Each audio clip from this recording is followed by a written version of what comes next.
राम राम जी। मैं पुष्कर अवस्थी आज स्वागत के मंच पे जो है आप सभी का बहुत बहुत स्वागत करता हूँ। आज 2 अक्टूबर है और 2 अक्टूबर जब भी आता है तो मेरे अंदर तमाम चीजें उथल पुथल करने लगती हैं। भारत के कपाल पे 2 अक्टूबर ने कुछ ऐसा लिख दिया है कि हर वर्ष ये आता है और दो व्यक्तित्वों का अनायास जो है उनकी याद आ जाती है। उसमें से एक व्यक्तित्व ऐसा जिसको मृत्यु के उपरांत 2014 तक लगातार कांग्रेस पार्टी उसके योगदान को कमतर करती रही है या उसको भुलाने की चेष्टा करती रही है। और दूसरा एक ऐसा व्यक्तित्व जिससे कांग्रेस 1948 में उसकी मृत्यु के बाद से ही जो है 2014 तक लगातार उसका महिमा मंडन करती रही है और उसकी जो उपलब्धियां नहीं थी उसका बखान करती रही।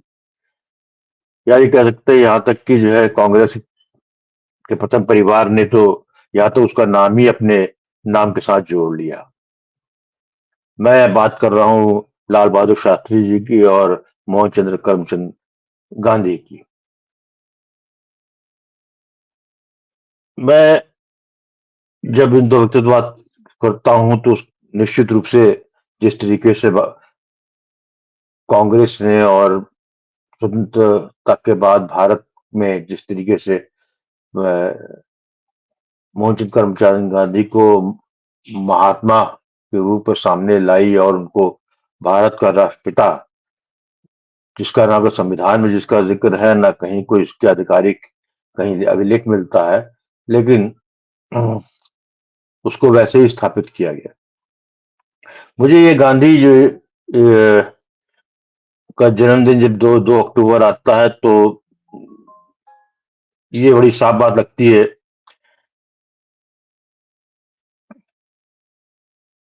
कि इतिहास हमको ये सिखाता है कि जब व्यक्ति कोई अपनी मान्यताओं के प्रति आसक्त हो जाता है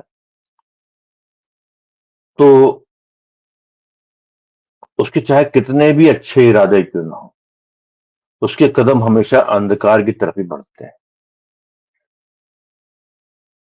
मान्यताओं के प्रति आसक्त व्यक्ति अंधेरे को चुनता नहीं, लेकिन जो उसके अंदर का अंधेरा जो होता है वो उसको चुन लेता है। और इसी तरीके से जो है सत्ता से जो कोई आसक्त व्यक्ति होता है तब वो जो है अपने अंदर के अंधकार को चुनता है। किसी भी व्यक्तित्व का आकलन जो है सिर्फ कुछ परिणामों के आधार पर नहीं किया जाना चाहिए, ये मैं बहुत दृढ़ता से मानता रहा हूं। गांधी का मैं विरोधी हूं, लेकिन इसका अर्थ ये नहीं है कि गांधी ने कोई का योगदान कुछ था ही नहीं। जिस तरीके से मैं 1980 में वो जरा पुष्कर अवस्थी था, 2000 की शुरुआत में मैं दूसरा था, आज 2025 में एक तीसरे व्यक्तित्व का पुष्कर अवस्थी हो चुका हूं। या ये कह सकते हैं कि मेरे व्यक्तित्व में जो है एक के बाद एक नई परतें आती रही, मैं अपना जो है संवर्धन करता रहा। उसी तरीके से गांधी कहता, गांधी को सिर्फ एक भाग में नहीं देखा जा सकता है।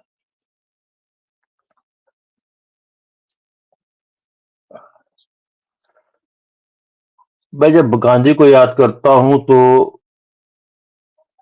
उनके एक योगदान के प्रति मैं बहुत ज्यादा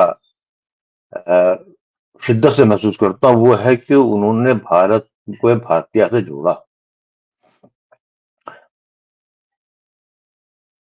मोहनचंद करमचंद गांधी पहले व्यक्तित्व थे जिन्होंने पैन इंडिया संपूर्ण भारत को एक भारतीयता के डोरे में बांधा। उन्होंने जो है उसको पॉलिटिकल गेम में किए जो भी कहिए, उस वक्त जब उन्होंने जो है पाश्चात्य जगत के जो है ड्रेस कोड को उतार के जो है एक धोती पहनी तो निश्चित रूप से उसके पीछे उनकी सोच निश्चित रूप से ये रही होगी कि भारत का जनता जो इतनी गरीब है और भारत की जो मूल प्राण जो है जिस जनमानस में बसता है, उसको यदि जो है जागृत करना है या उनको जो है जोड़ना है, तो उनको वैसे ही बनना पड़ता। तो गांधी ने ये किया है, ये बहुत बड़ा उनका योगदान था। लेकिन इसी के साथ में गांधी का एक विचित्र आसक्ति थी उनकी अहिंसा को लेकर। अफ्रीका में से लौट के आए तो 19 साल अफ्रीका में रहे, साउथ अफ्रीका रहे। अंग्रेजों का वहां भी शासन था। वहां पर उन्होंने जो अपनी विभिन्न अहिंसा की जो है कुछ एक्सपेरिमेंट किए, और उसके बाद जब भारत आए तो उन्होंने उसी प्रयोग को जो है भारत में जो है स्थापित करने की कोशिश की। अंग्रेजों ने भी जो है, क्योंकि वह नॉन वायलेंस की बात थी, तो अंग्रेजों ने भी मोहनचंद करमचंद गांधी को जो है कांग्रेस में न सिर्फ स्थापित कराया, क्योंकि मूलतः कांग्रेस पार्टी जो है अंग्रेजों की ही पार्टी थी, उन्हीं के द्वारा ही बनाई गई थी। वहां पे स्थापित करके भारतीय जनमानस के लिए एक उन्होंने जो है मंच तैयार किया, और उसके लिए 1921 में जो है गांधी ने असहयोग आंदोलन एक प्रयोग में शुरुआत की। वो एक ऐसा था जिससे पूरा भारत जो है उद्वेलित हो उठा। इतने वर्षों की हताशा के बाद 1857 में जब प्रथम स्वतंत्रता संग्राम हुआ, इसमें हार हुई। उसके बाद जो है 20वीं शताब्दी के शुरू शुरू में जो लोग आए, वो उनका प्रभाव एक क्षेत्र में था रहा, लेकिन कोई ऐसा सेंट्रल केंद्रीय व्यक्तित्व तो कोई नहीं था कि जो इनके साथ पूरा भारत जुड़ गया और भारत का जनमानस जुड़ गया। इसीलिए असहयोग आंदोलन जो था 1921 का, वो इसलिए विशेष था। और फिर 1922 में चौरी चौरा की घटना हो जाती है, जिसमें कुछ लोग जला दिए जाते हैं, और उससे विक्षुब्ध होके गांधी जो है अपनी अहिंसा की जो उनकी नीति थी, उसको और साबित करने के लिए वो उस आंदोलन से अपने को अलग कर देते हैं, या कहिए आंदोलन ही बंद कर देते हैं। ये वो काल था 1922 का, जब भारत का युवा वर्ग, जिसके पास जो है कोई नेता नहीं था, जिसके पास कोई दिशा निर्देश नहीं था, जिसमें नई नई अभिलाषाएं उमंग ले रही थी, 1921 का असहयोग आंदोलन उनके लिए एक जो है प्राणवायु बनकर आया था। लेकिन जिस तरह के चौरी चौरा में एक तरफा गांधी जी ने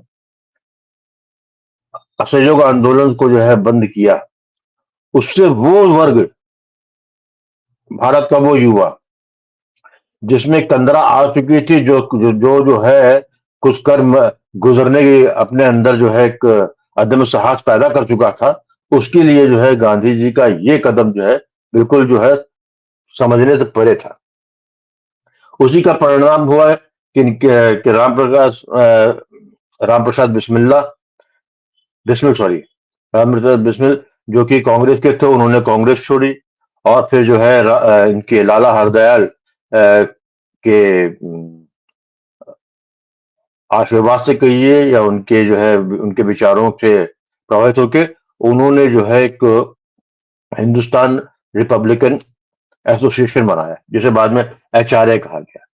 ये एसोसिएशन जो था, ये भारत के उन युवा वर्ग के लिए था जो कुछ गुजरना चाहते थे, जो कि जो है पूरी तरीके से इस बात पे गांधी के इस फिलॉसफी से कायल नहीं थे कि अहिंसा ही सिर्फ एक मार्ग है जिससे ब्रिटिश सरकार का उखाड़ा जा सकता है।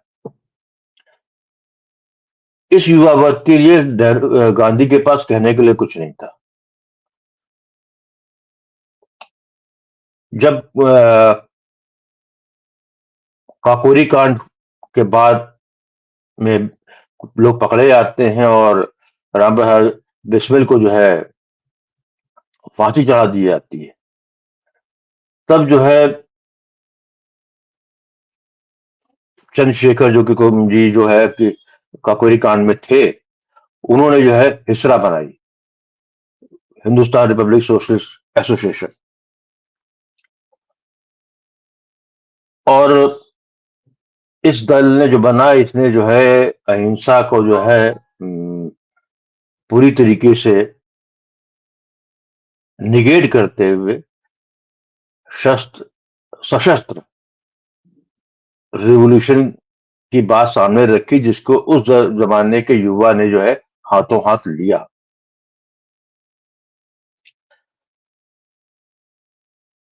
उसी बीच जो है पंजाब में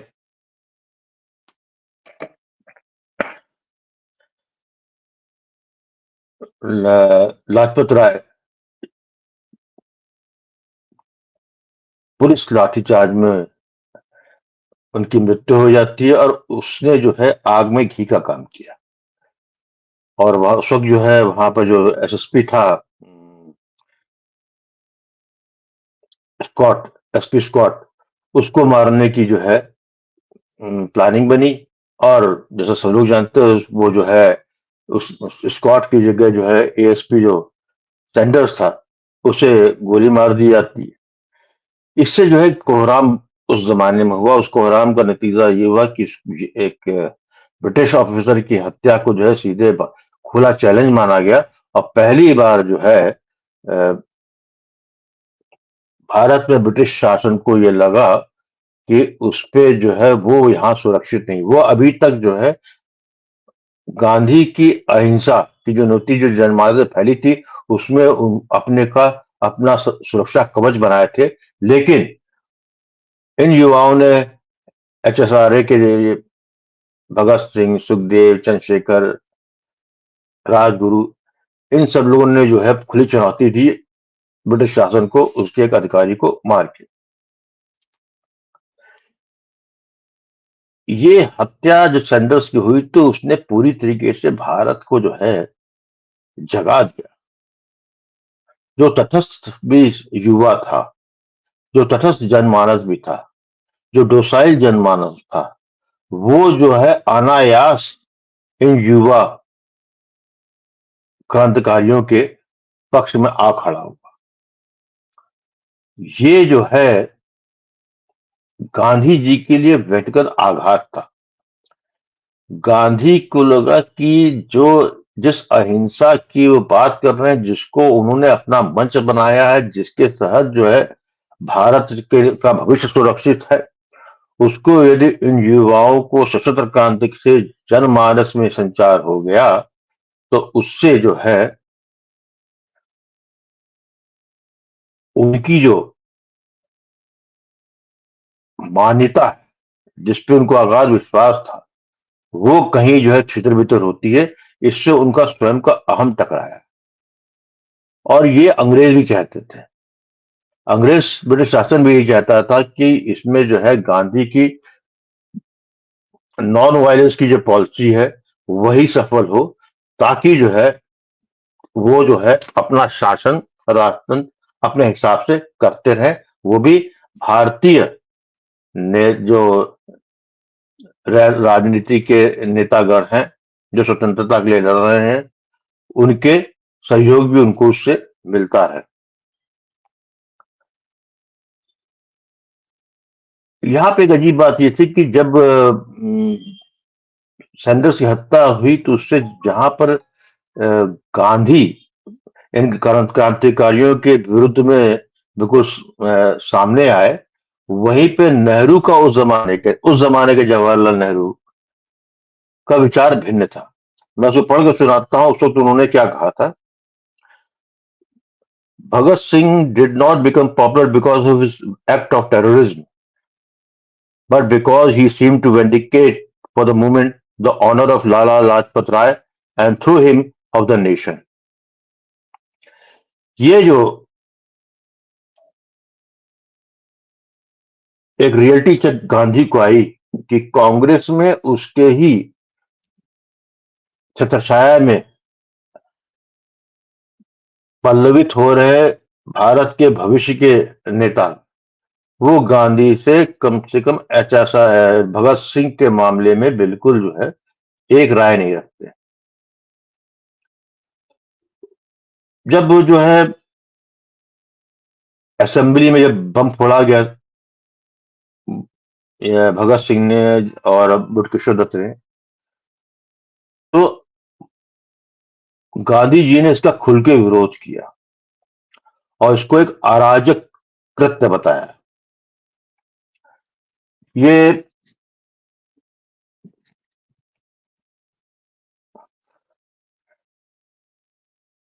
गांधी जी की उस वक्त जो है, जो नेहरू,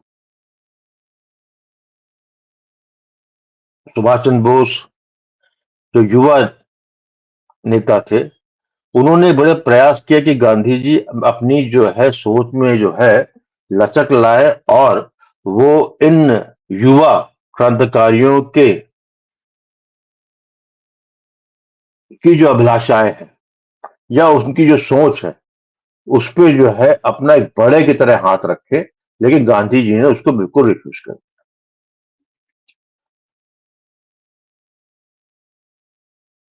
अभी ये मुकदमा भगत सिंह का चल रहा था कि उधर चंद्रशेखर जी ने जो है फैसला किया कि जो वायसराय थे, लॉर्ड एरविन, उनकी हत्या की जाए। वो जो है बाई ट्रेन दिल्ली से आगरा जा रहे थे, उस पे जो है एक बम से हमला किया गया। लेकिन जो है ये एक ये दुर्भाग्य रहा कि लॉर्ड एरविन जो है उस उस बम कांड में एक मामूली सी इनको चोट लगी और वो बच गए। ये जो वायसराय पर जो बम का हमला था, वो देखा जाए एक बहुत बड़ी घटना थी ब्रिटिश के लिए। लेकिन जो है जब, और उस वक्त जो है ब्रिटिशर्स बिल्कुल करता रूढ़ हो चुके थे, क्योंकि एक के बाद एक उन पे जो है अटैक आ रहा था, वो भी सशस्त्र आ रहा था, जिसके लिए वो लोग तैयारी नहीं थे। ऐसे में जो है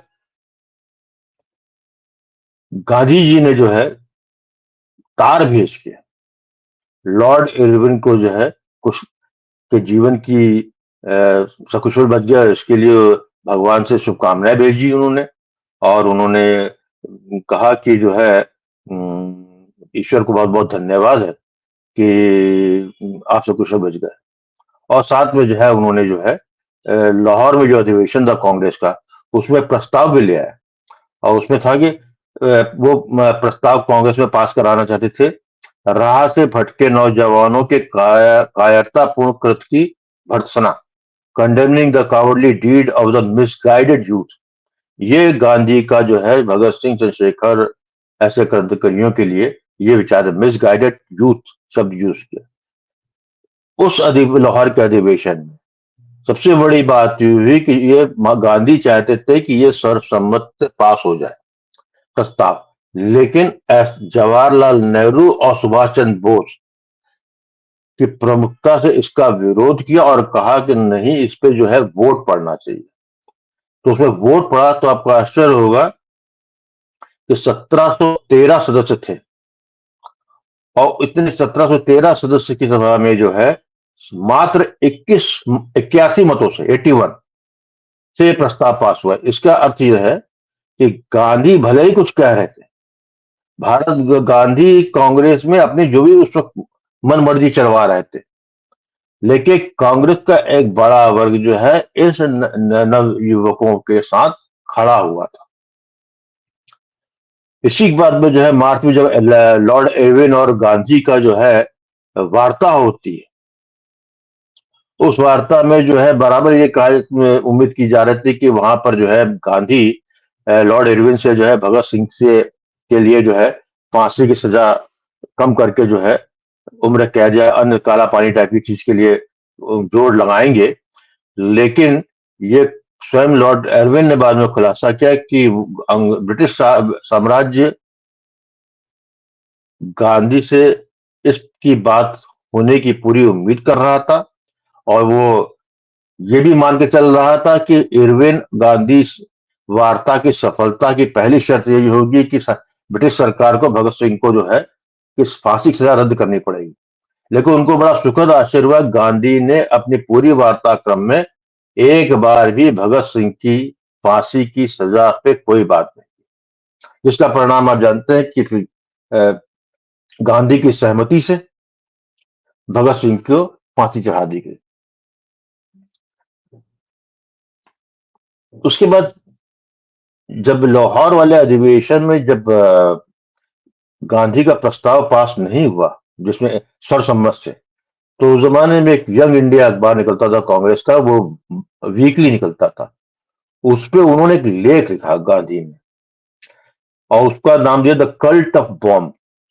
और उसके बाद उन्होंने द कल्ट ऑफ बॉम्ब के नाम से एक लेख लिखा, और उसमें जो है उन्होंने भगत सिंह, चंद्रशेखर, गुरुदत्त और आपके बटुकेश्वर नाथ, इन सबके विरुद्ध जो है आग बुझी बातें की, और भारतीय जनता से कहा कि इनको जो है ये सब भटके हुए युवा हैं, इन पे आपको जो है ध्यान नहीं देना है, क्योंकि सशस्त्र क्रांति संभव नहीं है, और इस मार्ग से यदि भारत को स्वतंत्रता मिलती है तो भारत का भविष्य जो है अंधकारमय हो जाएगा। इसी के जवाब में एक हफ्ते बाद यंग इंडिया में ही एक लेख निकला। वो कहा जाता तो है कि उसमें नाम लिखा था भगवती चरण बोहरा का, लेकिन सब जानते हैं कि भगवती चरण बोहरा ने वो लेख जो है चंद्रशेखर जिसे के परामर्श के बाद लिखा था, और वो था द फिलोसफी ऑफ बॉम्ब। और इसको ये अंग्रेजी में है, इसको मैं फिर पढ़ना चाहूंगा, ये आज के युवा को ये सुनना चाहिए। There is no crime that Britain has not committed in India. Deliberate misrule has reduced us to paupers, has bled us white. As a race and the people, we stand dishonored and outraged. Do people still expect us to forget and to forgive? We shall have our revenge, a people's righteous revenge on the tyrant.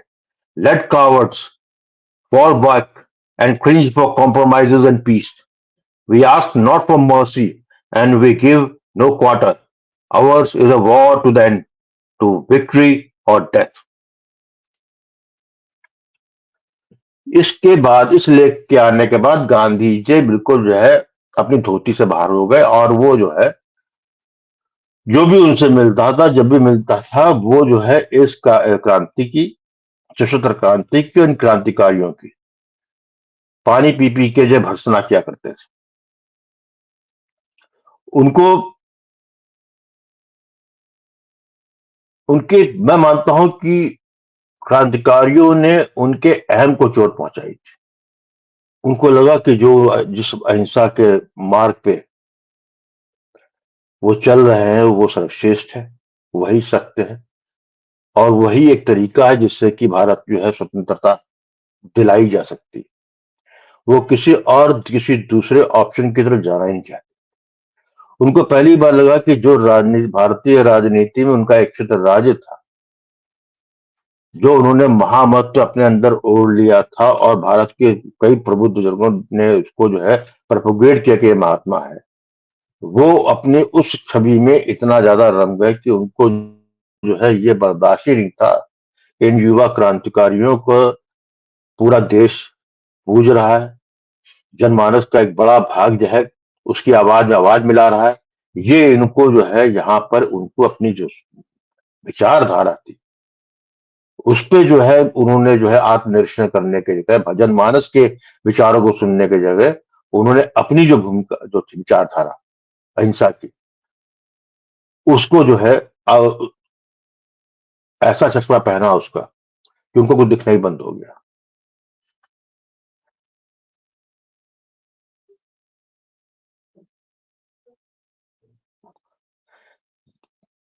इसीलिए 1930 की शुरुआत से जब जो है सभी क्रांतिकारी या तो गिरफ्तार हो गए, या उनकी पुलिस ने या फांसी पे चढ़ा दिए गए, या चंद्रशेखर ऐसे क्रांतिकारियों की गोली मार के हत्या कर दी, उसके बाद जो है पूरा जोर गांधी का इस मूवमेंट को, इस रिवोल्यूशन मूवमेंट को तहस नहस करने में लगा दिया। 1930 से भारत में युवाओं में नपुंसकता का जो वास आया, वो उनकी इसी अहिंसा की विचारधारा से आया। जो युवा पिछले एक डेढ़ दशक में तैयार हुआ था, जिसने जो है अंग्रेजों के सारे जुर्म सहे, जिन्होंने जो है बिना जनमानस से कुछ मांगे हुए जो है कि भारत अपनी भारत माता की स्वतंत्रता मांगी, उसका जो है गांधी द्वारा विरोध और उनके अहिंसा के प्रतिपादन के बाद, सारे क्रांतिकारी मूवमेंट का समाप्त होने के बाद भारत की जो जनता में नवयुवक बच्चे, उनके पास सिर्फ एक ही छाता रह गया, तो वो था अहिंसा का। और यहीं से नेहरू, सुभाष चंद्र बोस और गांधी में एक उतार और चढ़ाव आया। नेहरू ने जो है गांधी का ब्रिटिश के प्रति जो सहयोग था, या जो उसका जो ब्रिटिश राज्य का जो प्रशय था, उस रास्ते चल के सत्ता को लेने को अपना उद्देश्य बनाया। और नेहरू धीरे धीरे जो है गांधी के पूरे आधिपत्य में आ गए। वहीं पे सुभाष चंद्र बोस ने जो पहले पोजीशन ली थी उस पर अडिग रहे, और धीरे धीरे वो ना सिर्फ कांग्रेस से निकले बल्कि उनको देश से छोड़ के जाना पड़ा। एक तरफ गांधी की अहिंसा ने नेहरू को सत्ता दिलाई, वहीं पे गांधी के अहिंसा ने सुभाष चंद्र बोस को एकमात्र ऐसा राजनीतिक बनाया जिसको जो है देखते ही गोली मार देने का आदेश ब्रिटिश शासन ने दिया था। वो एक इकलौता अपवाद थे जहां पर जो है ब्रिटिश शासन ने जो है ये आदेश दिए थे ऑन पेपर अपने खुफिया विभाग को और पुलिस को, सबको, कि यदि सुभाष चंद्र बोस यदि जो है कभी सामने आते हैं या उनकी शिनाख्त होती है तो उन्हें गोली मार दी जाए। अब इतना स्पष्ट विभाजन जब मैं देख लेता हूं तो मन जहां मेरा खिन्न होता है वहां पर एक प्रश्न बनता ही है, वाई गांधी? गांधी एक राष्ट्रपिता कैसे? मैं उसको राष्ट्रपिता नहीं मानता हूं, लेकिन हां, भारत में नपुंसकता का कोई राष्ट्रपिता है तो ये गांधी। 1930 में जो उसने भारत के युवाओं को क्रांति से विमुख होके अहिंसा का डंडा पकड़ के सहारे आगे बढ़ाया, उसमें सिर्फ उसी नपुंसकता ही सिखाई, जिसका परिणाम है कि आज जो है हम जो है हिंसा और अहिंसा राष्ट्र के लिए कब, कहां, कैसे बेहतर है, इस पे कोई हम विमर्श ही नहीं कर पाए। और हमारा नौजवान जो है किसी तरीके से इसमें भटक के खत्म हो गया। आज 2 अक्टूबर को मैं किसी तरह का कोई गांधी जी को जो है कोई शुभ शब्द अर्पित करने के बजाय सिर्फ यही कहूंगा कि भारत में जो नपुंसकता का वास हुआ उसके राष्ट्रपिता मोहनचंद करमचंद गांधी हैं। और जितनी जल्दी हम लोग इसको समझ लेंगे, हम उतनी ही जल्दी अपनी अगली पीढ़ियों को इस कोर से दूर रख पाएंगे। इसी के साथ बहुत कुछ लंबी बातचीत हो गई। इसी के साथ मैं यहाँ ये विमर्श अपनी बात जो है समाप्त करता हूं। आपको जो है बात को समझ में आती है तो कृपया करके इस वीडियो को लाइक कीजिए और शेयर कीजिए। और आपसे आग्रह है कि हमारे चैनल प्रारब्ध को जो है आप जो है सब्सक्राइब करें और इसको आगे बढ़ाएं। राम राम।